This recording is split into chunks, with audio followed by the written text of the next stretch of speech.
बिस्मिल्लाहिर्रहमानिर्रहीम। First year class का ये लेक्चर है, chapter number 3, explanation of gases law in the light of KMT, kinetic molecular theory. First two laws हमने discuss कर लिए थे, Boyle's law and Charles law. Now we discuss here the third one, Avogadro's law. सबसे पहले हम Avogadro law की statement देखते हैं। Equal volume of two or more ideal gases at same temperature and pressure containing equal number of molecules। अगर हमारे पास दो या दो से ज्यादा आइडियल गैसेस हों, उनका वॉल्यूम सेम हो, इक्वल वॉल्यूम हो, टेम्परेचर प्रेशर दोनों का सेम हो, तो उसके अंदर नंबर ऑफ मॉलिक्यूल्स भी क्या होते हैं, इक्वल होते हैं। इसी चीज को हमने आज जस्टिफाई करना है in the light of KMT, kinetic molecular theory. Let us consider two gases having same volume and pressure. हमारे पास दो गैसेस हैं, उनका वॉल्यूम प्रेशर सेम है। अगर गैस 1 के जो मैसेज हैं वो M1, number of molecule N1 and mean square velocity C1 square bar हो, तो गैसेस 2 जो है उसका मैस मॉलिक्यूल का M2 होगा, नंबर ऑफ मॉलिक्यूल N2 होंगे और mean square velocity C2 square bar होगी। दोनों गैसेस के ऊपर अब हम काइनेटिक इक्वेशन को अप्लाई करेंगे। According to kinetic equation of gas PV, यहाँ पर मैंने P और V इसलिए रखा है, दोनों गैसेस के लिए प्रेशर जो है वो सेम है, वॉल्यूम भी सेम है, सिर्फ मैस, नंबर ऑफ मॉलिक्यूल और मीन स्क्वायर वेलोसिटी जो है वो दोनों की डिफरेंट होगी। तो for gas 1 PV is equal to 1/3 M1 N1 C1 square bar and for gas 2 PV is equal to 1/3 M2 N2 C2 square bar. ये gas 1 और गैस 2 दोनों के लिए मैंने काइनेटिक इक्वेशन को चेंज किया है और उसमें P और V, प्रेशर और वॉल्यूम दोनों का सेम है। अब इन दोनों इक्वेशंस में अगर देखा जाए तो लेफ्ट हैंड साइड इक्वल है, तो राइट हैंड साइड भी क्या होगी, इक्वल होगी। हम दोनों इक्वेशंस को कंपेयर कर लेंगे, तो 1/3 M1 N1 C1 square bar is equal to 1/3 M2 N2 C2 square bar. इसमें 1/3 से 1/3 कैंसिल हो जाएगा और हमारे पास आ जाएगा M1 N1 C1 square bar is equal to M2 N2 C2 square bar. ये हमारे पास इक्वेशन नंबर 3 बन गई। अब चूंकि स्टेटमेंट में हमने कहा था कि एवोगैड्रो लॉ में गैसेस का टेम्परेचर भी सेम होता है, तो अगर कहता है दोनों गैसेस का टेम्परेचर सेम है, गैस 1 और 2 का, तो फिर उनकी जो मीन काइनेटिक एनर्जी है पर मॉलिक्यूल वो भी सेम होगी।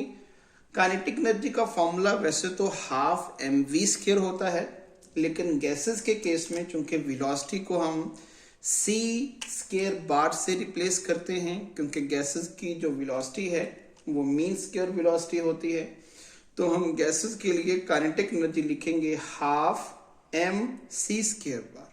अगर गैस 1 है तो उसका मैस M1 होगा और mean square velocity C1 square बार होगी। अगर गैस 2 है तो उसके लिए हाफ M2 C2 स्क्वायर बार होगा। क्योंकि दोनों गैसेस का टेम्परेचर सेम था, इसलिए दोनों की काइनेटिक एनर्जी भी क्या होगी, सेम होगी।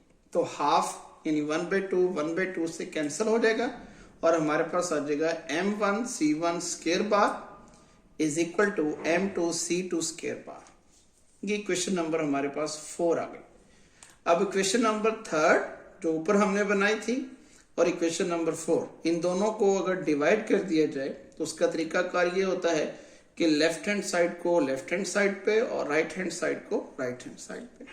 तो M1 N1 C1 square bar over M1 C1 square bar is equal to M2 N2 C2 square bar over M2 C2 square बार।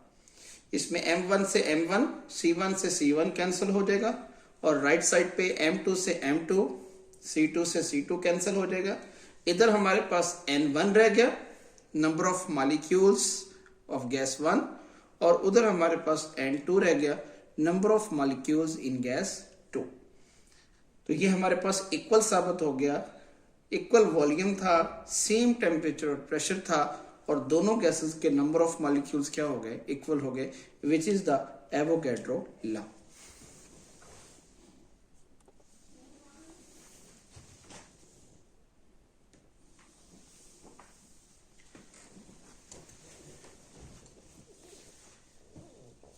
इसके बाद हमारे पास नेक्स्ट है fourth one, Graham's law of diffusion.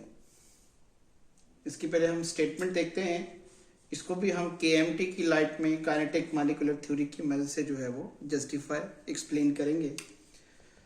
Graham's law of diffusion में है किसी भी gas का जो रेट ऑफ डिफ्यूजन हो या इफ्यूजन हो वो अपनी ही डेंसिटी या मॉलिक्यूलर मास के स्क्वायर रूट के इनवर्सली प्रोपोर्शनल होगा at constant temperature and pressure. So the statement is that the rate of diffusion or effusion of the gases are inversely proportional to the square root of their densities at constant temperature and pressure। इसको explain करने के लिए with the help of KMT हम kinetic equation of gas use करेंगे, जो कि fundamental equation है, R J Clausius ने ड्राइव की थी। PV is equal to 1/3 mNc²। इस इक्वेशन में जो n है, these are the total number of molecules. How much? We are not knowing about that. If we put this equation for 1 mole, then n is equal to Na, because we know that in 1 mole Avogadro number of particles are present. So for 1 mole, it is equation convert to PV is equal to 1/3 mNac² bar. Here m is small m है, it is the mass of one molecule. If it is multiplied with Avogadro number, then we say that it is the mass of 1 mole, and the mass of 1 mole mean molar mass. It is replaced with capital M, that is molar mass. So PV is equal to 1/3 mNa की जगह पर हम capital M लगाएंगे, molar mass and C² bar. If we separate the C² bar, 3 multiply with PV, that is equal to 3 PV, और M जो है इसको लाके हम इधर डिवाइड कर देंगे, तो C² बार हमारे पास आ जाएगा is equal to 3 PV/M।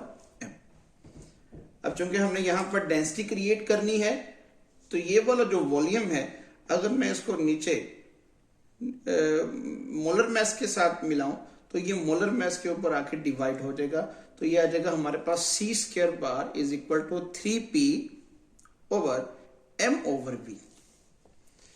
M is the molar mass and V is the molar volume. M/V is equal to molar density. M/V is equal to D. So M/V replaced with D, C² bar is equal to 3P/D. Taking square root on both sides, C² bar under root is equal to 3P/D under root। यहाँ पर हमने square root इसलिए लिया है कि हम mean square velocity को convert करना चाह रहे हैं रूट मीन स्क्वायर वेलोसिटी के अंदर, क्योंकि रूट मीन स्क्वायर वेलोसिटी के बारे में हमने कहा था कि it is the only velocity which is related to rate of diffusion. हम रूट मीन स्क्वायर वेलोसिटी को रेट ऑफ डिफ्यूजन के साथ रिलेट कर सकते हैं, तो उसके लिए हमें पहले मीन स्क्वायर वेलोसिटी को कन्वर्ट करना होगा रूट मीन स्क्वायर वेलोसिटी में। उसके लिए हम इसका स्क्वायर रूट लेंगे, तो हमें दोनों साइड पे स्क्वायर रूट लेना पड़ेगा।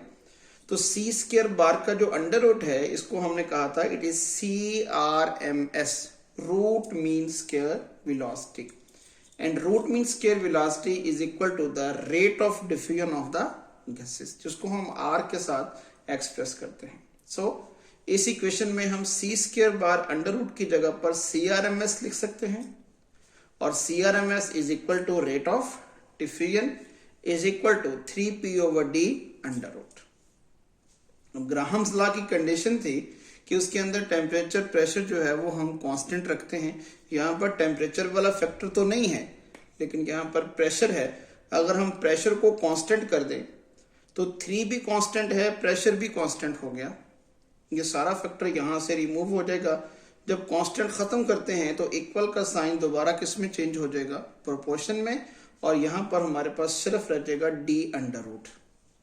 तो रेट ऑफ डिफ्यूजन का डेंसिटी के स्क्वायर रूट के साथ इनवर्स रिलेशन हो गया at constant temperature and pressure.